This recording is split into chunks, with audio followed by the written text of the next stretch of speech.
does the fate of the Jewish nation have to do with the destiny of the West? Let's talk about it with Josh Hammer on Steve Brown, etc. He's an old white guy, an author, broadcaster, and seminary professor who's sick of religion. And he's brought friends. Please welcome Steve Brown, etc. Hey, we're so glad you're here. You always have a place at our table. We just don't let you talk. And if you're wondering, I'm Steve, the aforementioned old white guy. And Matthew Porter, our executive producer, is here. Matthew says he loves food, but there's some things he can't eat, like just one donut. Our producer, Jeremy, is in the little glass booth. Jeremy says he's perfectly happy working at Key Life.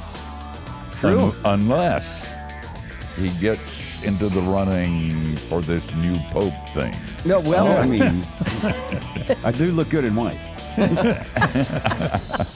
Our one-man IT department, John Myers, is in the tech bunker. John Myers says you can't teach old dogs new tricks, but you can keep them fixing his computer. Hey, wait a minute. That's not funny. And Dr. George Bingham is the president of Key Life. George says his family is challenging his belief that events are preordained, but he figures it was bound to happen. And Kathy Wyatt is the soft feminine side of the program. Kathy, tomorrow is Lizzo's birthday. I have no idea who that is, but I do feel that it calls for some cookies or cupcakes. Calls Don't for, hold your breath. calls for if she can find her phone. Yeah, right. It's true. Very smart. We have a great guest, and I've been reading his book, and it's absolutely knocked me over. His name is Josh Hammer, and he's senior editor-at-large at Newsweek. He's a syndicated columnist, a fellow with both the Edmund Burke Foundation and the Palm Beach Freedom Institute. He also hosts the Josh Hammer Show, a Newsweek podcast and syndicated radio show, as well as America on Trial with Josh Hammer. Josh's commentaries on law, politics, culture have appeared in the Los Angeles Times, National Review, Fox Business, and Daily Mail. And his new book, which I hold in my nicotine-stained fingers, is Israel and Civilization, the Fate of the Jewish Nation and the Destiny of the West. Josh, I've always had a concern with anti-Semitism. In fact, I went to Israel and spent a good time there talking to leaders about the issue. I was working on a book on anti-Semitism. It was never published. Somebody else did it, and all I wanted was the information to get out there because I was concerned with the history of anti-Semitism within Christian circles. That's still a concern. It's less so, certainly on the evangelical side. We've jumped into the swimming pool with you guys, and we'll never leave. Some of the more progressive Christians have run as fast as they can from you, and I told my Jewish friends, don't trust them. Because when it gets dark, they're going to leave you. And they have. Being the prophet that I am.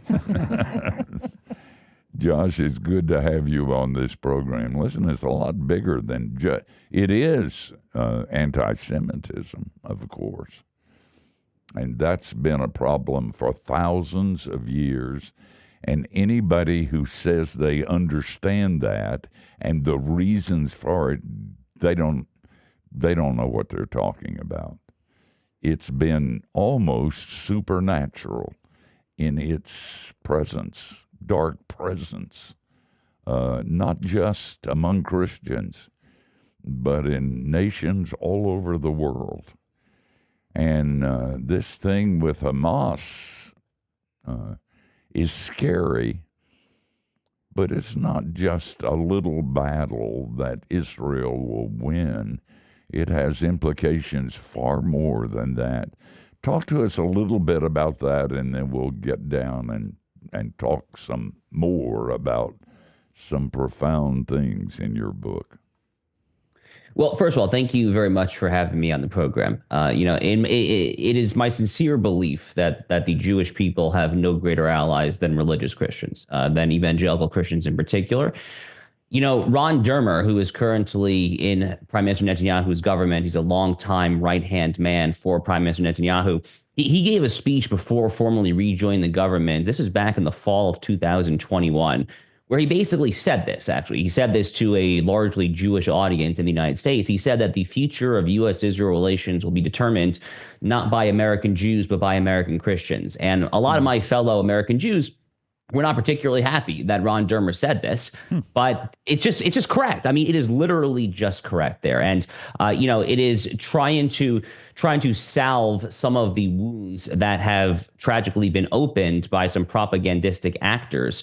That was really one of the driving factors that I wrote this book in the first place there. So to me, it is just so deeply, deeply imperative. I know that we're going to get into this at greater length, but it is so deeply imperative. And I want to stress this at the outset, that the Jewish people and Christians, especially here in the United States, but really throughout the broader West in general, have to stand shoulder to shoulder. This is the entire premise of my book, is that Western civilization is coterminous, it is synonymous with the Bible, and ultimately goes back, I argue, to God's revelation to his chosen people standing there at Mount Sinai to receive the word of God with Moses and the Israelites there.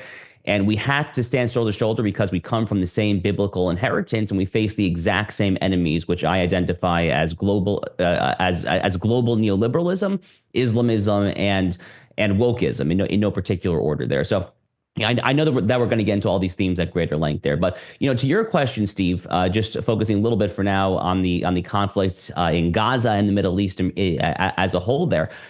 Look, Israel is the West's canary in the coal mine. And the key thing to understand about what I just said is that it's a bit of a double entendre. It's both the state of Israel and the children of Israel, i.e. the Jewish people. They are coal mines in their respective senses. The state of Israel is the canary in the coal mine for the geopolitical sense of being of the West, insofar as it is quite literally the tip of the spear and the belly of the beast in a very hostile part of the world there.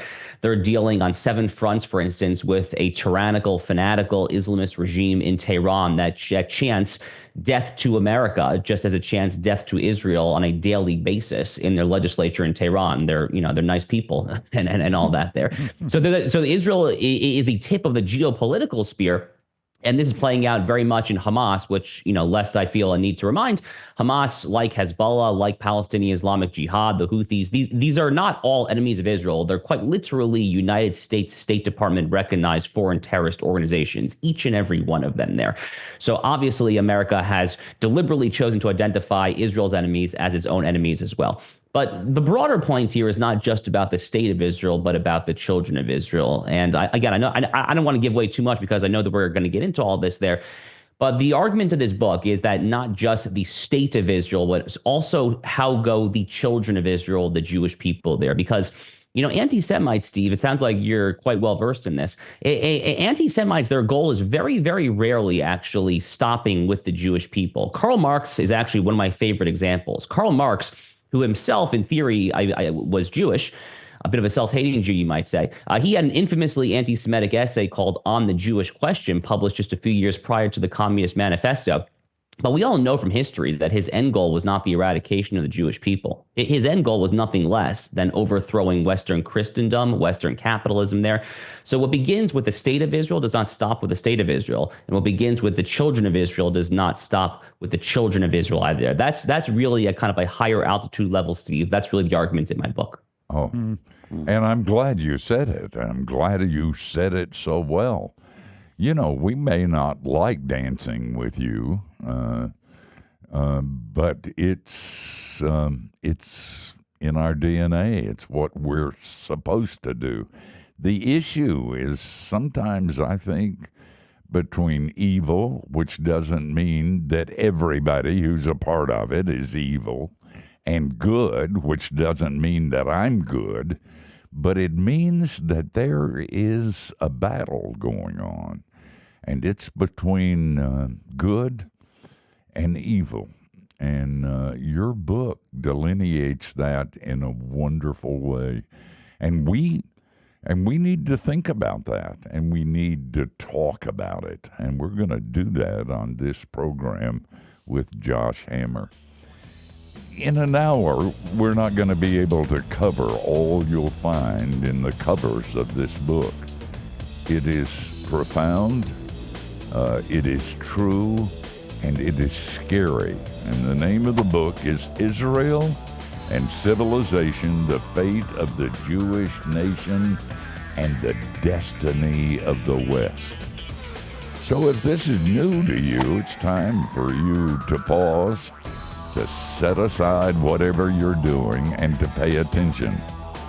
Because as soon as this over, I will test you on the material. Guys, this is hard work. I'm going to back out and we're going to rest and have some cookies and then come back.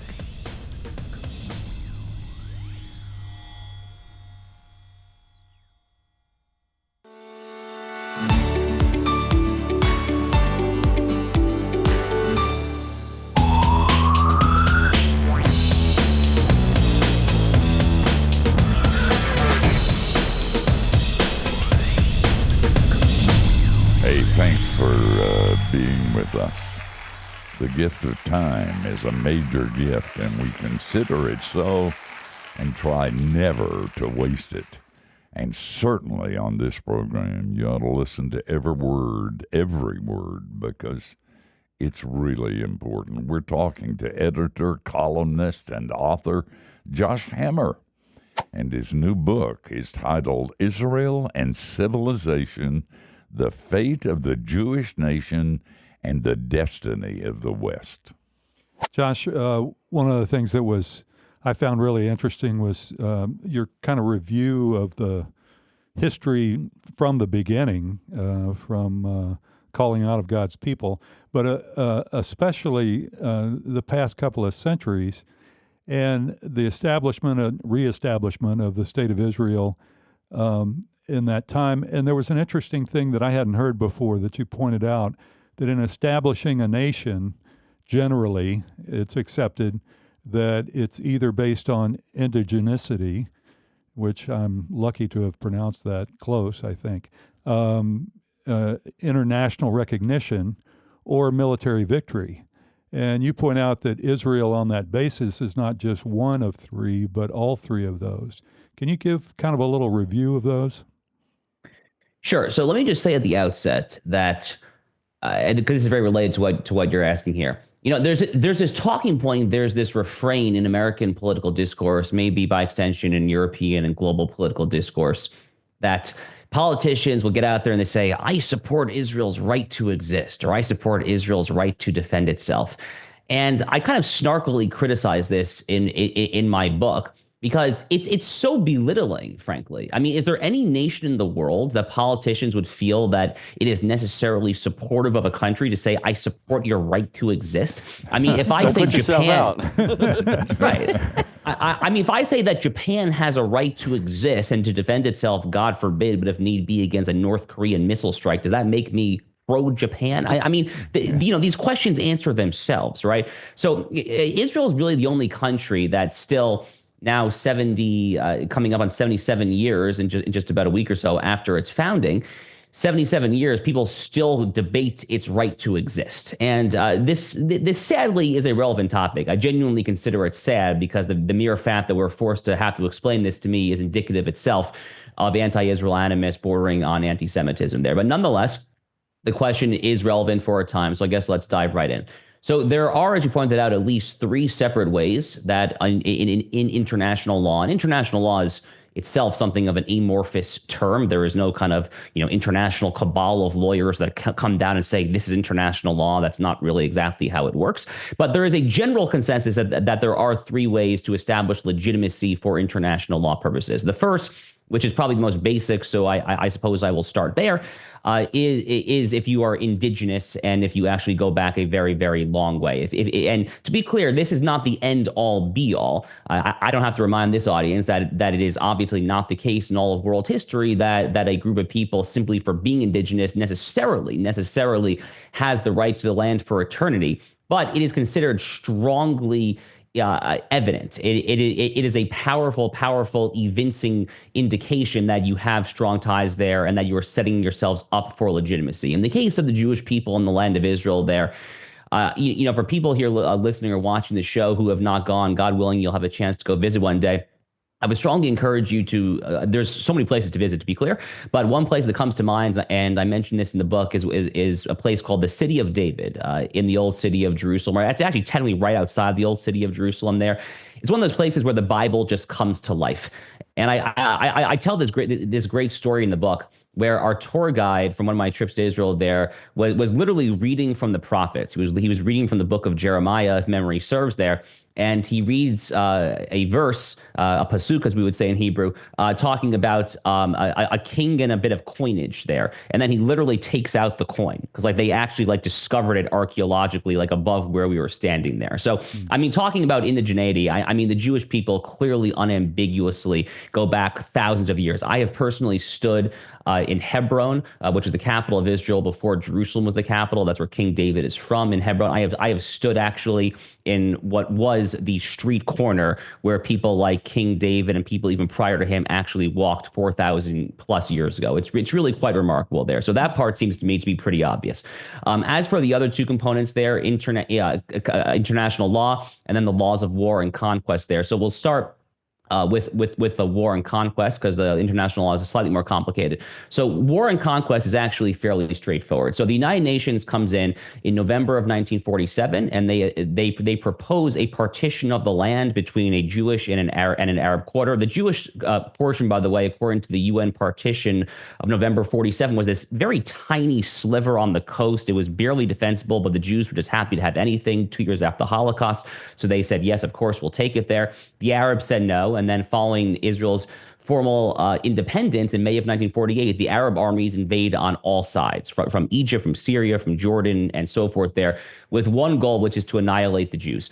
And Israel miraculously survives. They miraculously survive there. And simply by dint of the fact that they prevailed in this defensive war after establishing the state, after President Truman recognized the state 11 minutes later, various other international leaders also recognize its legitimacy there. They also gain international legitimacy under the laws of conquest and war. When it comes to international law, I'll try to be brief here because I don't want to nerd out too hard on a legal basis.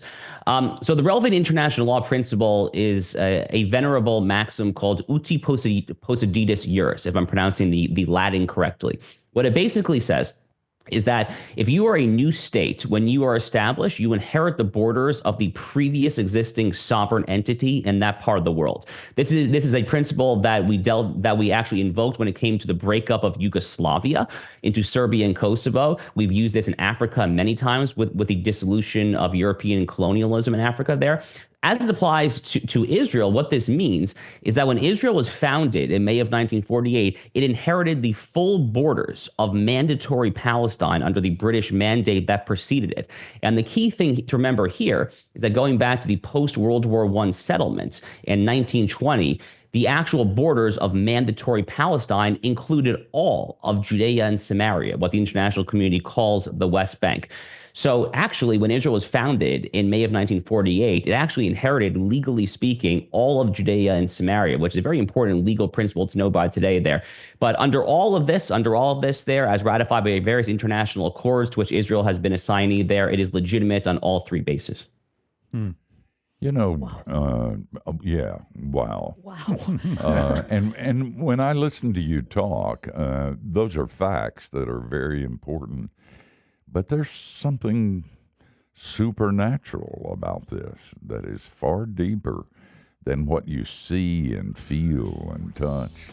That war to which you referred should not have been won by you guys. There was no rubric in the world to measure your success and your victory, unless a sovereign God is kind of on your side. And you know, I'd rather have that than an army, and that's still there. And we're going to talk about it when we come back. You got to get this book. You need to read it and study it. Perhaps have a small group in your church to read it and study it. Israel and Civilization, the fate of the Jewish nation and the destiny of the West.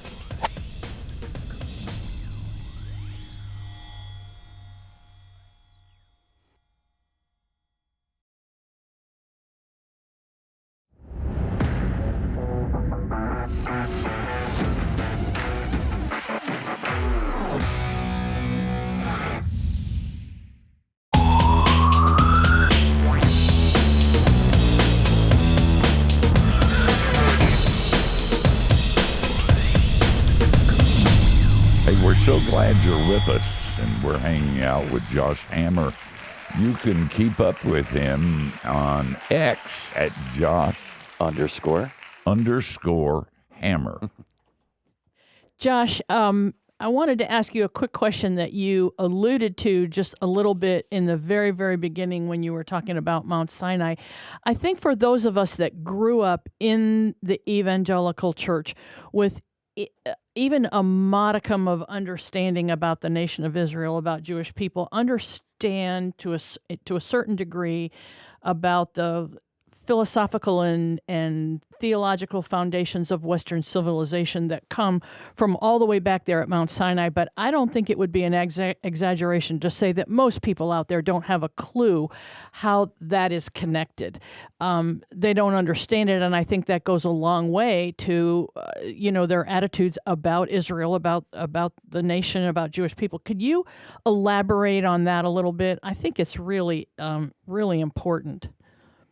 Sure. So, if I may, I'll expand a little bit beyond just the Ten Commandments as well here. So, large swaths of the earlier chapters of my book are really dedicated towards explaining how, not just the Jewish people, but Judaism, how actual biblical revealed religion, as initially revealed to Moses at Mount Sinai there, but really just the entirety of the revealed law, just how indispensable it has been in developing what we today call Western civilization. So I'm a lawyer, so I think a lot about the English common law, for instance. I think a lot about the American founding, the U.S. Constitution. I clerked for a federal court of appeals judge. I'm born on Abraham Lincoln's birthday. I mean, Americana and the U.S. Constitution is very much steeped in who I am as a person there.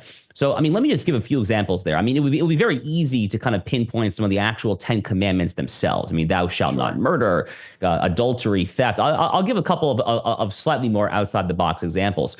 So, I begin one of the earlier chapters talking about the golden rule. The golden rule is about as simple as it gets. Do unto others as you would like to be done to yourself. Treat others as you would like to be treated there.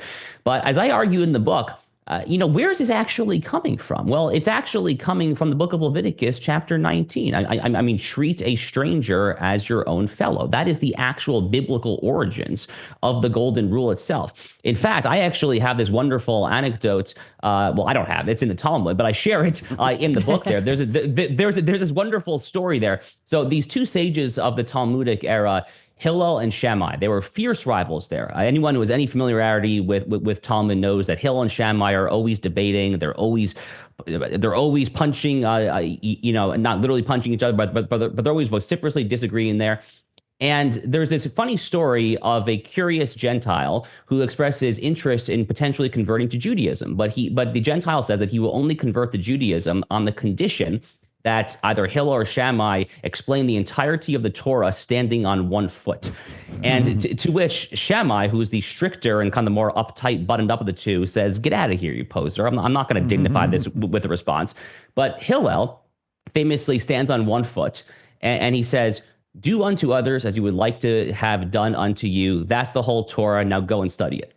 And I think it's a very powerful explanation as to like, kind of like what is the core essence of Judaism, and by extension, really of the Bible's teaching as well. There, just another example or two there. So I mentioned I'm a lawyer there. I mean, how many times over the past few years have we heard, people on the American left, when it comes to the lawfare against Donald Trump, they like to say, "Oh, no one is above the law." And I agree with you. I totally agree that no one is above the law. I would question what the law actually is. But more importantly, I ask our friends on the left, do y'all know where that's coming from? I mean, this notion that the president, or by extension, the monarch, that he is not above the law, do you actually know where that's coming from? Well, I'll tell you exactly where it's coming from. It's coming from the book of Deuteronomy. In fact, in the late 1300s, early 1400s, one of the great early conservative English common lawyers by the name of John Fortescue, he was kind of an intellectual predecessor of Edmund Burke 3.5 centuries or so before Burke was writing and speaking. Fortescue actually says in his writings that the notion that the King of England is not above the law is part of the English Constitution. And guess what he cites to? He cites to the book of Deuteronomy there. Later on, we have Sir William Blackstone, probably the most famous common lawyer. People like Madison, Hamilton, all the American founders really revered Sir William Blackstone. There's this famous notion of Blackstone's ratio, which basically says that it's better to let a number of guilty people off scot-free rather than to take one person who is innocent and lock him up. And I have another story in the book there where I explain that that's actually coming from the Rambam, as we call him, Maimonides, who was a medieval Jewish sage who writes about this at great length there. But the Rambam, Maimonides himself, is taking it from a biblical textual source as well. So much of this, whether it's separation of powers, whether or not it's our legal system or ethical norms, it all comes back to the Bible. The American founders understood this when people like Franklin and Jefferson wanted the national seal of the United States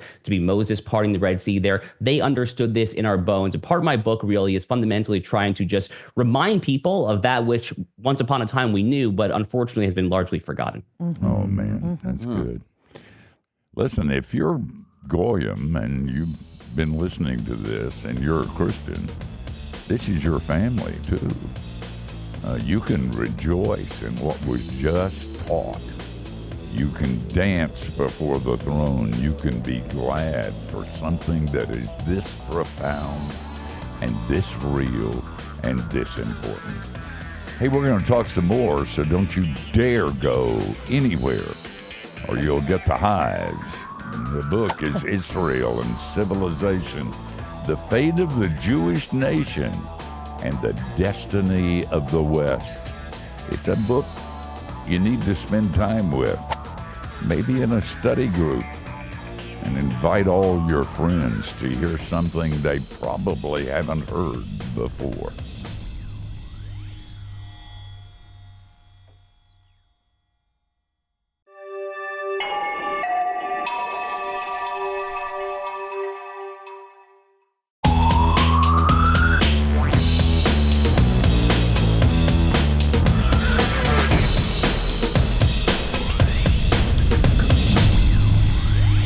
Hey, thanks for spending this time with us. In case you didn't know, Key Life has added a podcast called Simply Sermons.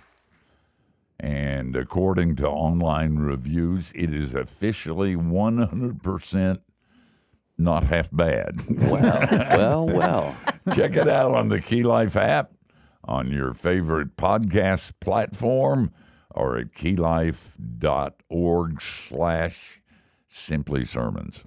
Josh, before the break, we were talking about kind of the influencing roots of Western civilization. I think initially most people would go to the Greeks, the Romans, further down the line, the Enlightenment, Sure. reason, all stuff.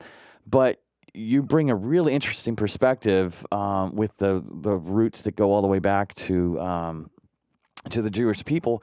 And so, you start to wonder, have we gone too far down the road of reason to the exclusion of revelation, and can we course correct from there? And how do we do that? Oh, man. Besides Good buy your question. book. I'm smiling ear to ear over here. I guess for the listeners who can't see me, because I love this question. I think about this question a lot, actually. And I write about it in the book as well. The short answer is yes. The short answer is that I do believe that we have veered far too much in a reasoned Greco-Roman direction and veered far too much away from a biblical revealed vantage point. So let me start here.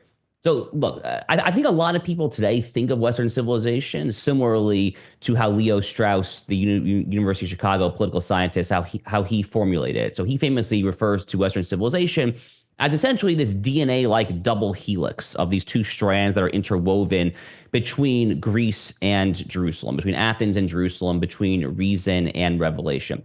And we can kind of draw a crass analogy here to the modern post-World War II conservative movement itself. So when National Review magazine was founded in the 1950s, Frank Meyer has his fusionism political philosophy a few years later there. Fusionism, we might similarly view as this DNA-like double helix between laissez-faire, between this libertarian limited government sympathy, as well as moral or social traditionalism there. Here's the problem.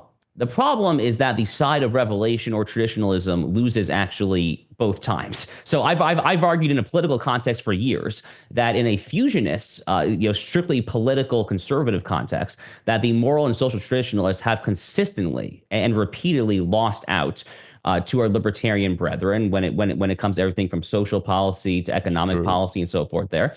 So too, similarly, I think from a Western civilizational vantage point, has revelation just taken a complete backseat to reason. You're totally right. I mean, a lot of university courses, high school courses, when they start teaching Western civ, they start teaching classics there, they'll jump right into Plato and Aristotle.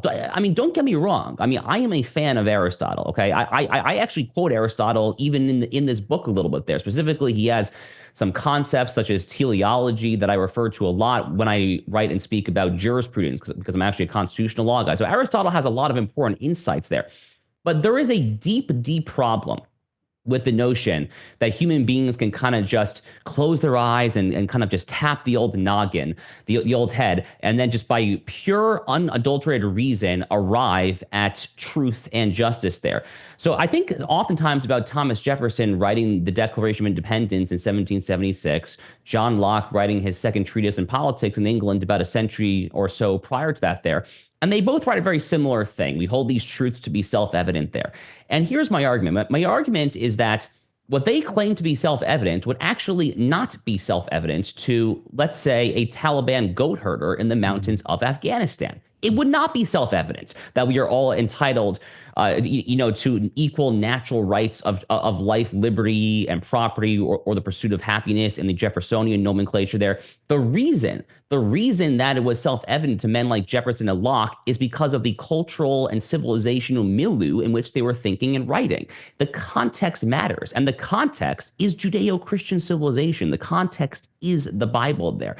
So I think we've gone far too down this rabbit hole of reason qua reason, pure unadulterated reason. Reason, frankly, can take you to a very, very dark place. The Nazis thought they were acting quite reasonably. The entire Nazi policy, if I have the German correctly, of Lebensraum, which was their idea of compassion for the less well-off. This was the origins of modern euthanasia. And ultimately, that mentality led to Auschwitz and Treblinka and so forth there. So a lot of people over the millennia have thought they were acting reasonably or rationally, but unless you are starting, you have to start somewhere. So reason, I think, is important if it is situated in an exogenous pre-existing framework. That framework, I argue, is the Bible, or at least ought to be the Bible. You know, and we don't have much more time, and this is probably what can an average person do to make a difference? Just speak up, don't be intimidated, understand what happens and say so, or what? Well, there's a lot of ways to approach this. So yes, first of all, you of course should never ever hesitate to proclaim your belief in God, your belief in the sanctity and holiness of the Bible and Scripture and so forth. There, the late great Andrew Breitbart famously said, "Walk towards the fire." He said, "Don't care what they say about you, just walk right towards it." There, I think that this is actually a very biblical mentality as well for both Jews and Christians alike. This notion that we're not going to care, frankly, what the rest of the world says. We know that truth is on our side there, that God is on our side there. So yes, that is absolutely part of it as well there. And then I think the other thing that I would say, really to a Christian audience in particular. So look, I mean, I have a lot of messages to my fellow Jews there. I have massive problems with theologically liberal Judaism. I actually excoriate Reform Judaism quite severely in this book, much to the chagrin of some of my friends who actually read early drafts of the manuscript. They said, "Josh, you're going to lose some book copies here." I said, "I don't care. I'm the right messenger. I have to say it because it's true." But similarly, the same way that I think that Jews should only go to Torah observant synagogues, I think it's absolutely indispensable that Christians only go to Bible believing churches there. Yes. At the outset, we're talking a little bit about evangelicalism versus liberal Christianity there. You have to go to a church that actually believes in the Bible. Jews have to go to synagogues that actually believe in the Hebrew Bible. This is, I mean, to say it sounds so simplistic on the one hand there, but we're kind of in the middle of this great sort where these theologically liberal houses of worship have dwindling attendance and are oftentimes literally and proverbially dying out there. And I think that the listeners here should basically in their own ways contribute to that great sort. Go to a good church, go to a good synagogue, and basically let the bad churches essentially just die out of their own accord. Oh, listen, that works for me. In fact, I can double that. Bring your gun. Josh, you are a delight in so many ways, and we're so glad that you spent this time with us, and so thankful for the book you wrote. You guys, you got to get it. Israel and Civilization. You got to get it to help Josh out after he's offended so many people. Israel and Civilization, the fate of the Jewish nation and the destiny of the West. Josh, God bless you, and thank you for spending this time with us. God bless all of you as well. I really appreciate this. Thank you so much. Thanks. Hey, guys, we're going to come back and tell you who we're going to do it unto next week. And you are going to be absolutely blown away and amazed, but not as good as this one.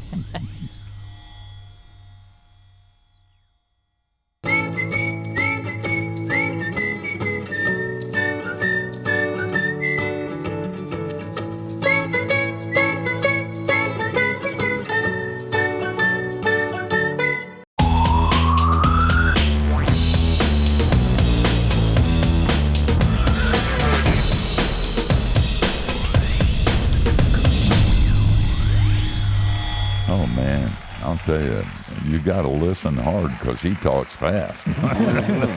And about, half the words he used I didn't understand, but I got the message, and I've been reading this book, and you ought to too. This is important. It's not just important as a political discussion or a nice study with friends. It's important because it has implications for where you live and what you think and who you are and whether what you love survives. And when you read the book, you begin to see it.